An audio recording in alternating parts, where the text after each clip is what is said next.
ఒకరోజు శిష్యులు భయపడుతున్నారు. భయపడుతుంటే భయం కూడా కాదు, కలవరపడుతున్నారు.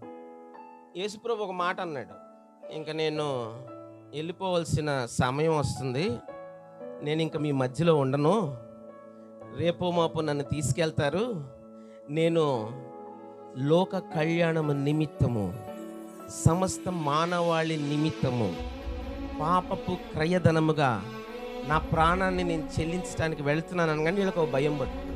ఊరు ఇప్పుడు దాకంటే అలా బతికేస్తాం, ఈ 3.5 సంవత్సరాలు ఇవన్నే నమ్ముకొని వచ్చాం కదా మనం, అన్నీ వదిలిపెట్టేసి ఇప్పుడు ఈయన ఎక్కడికో వెళ్ళిపోతానంటాడు, ఈయన చనిపోతానంటాడు, ఏదో ఈయన రాజ్యం పెడతానన్నాడు కదా, ఆ రాజ్యంలో సింహాసనాల మీద కూర్చొని అందరినీ ఏలే ధైర్యం కదా మనకి ఇచ్చాడు ఆయన.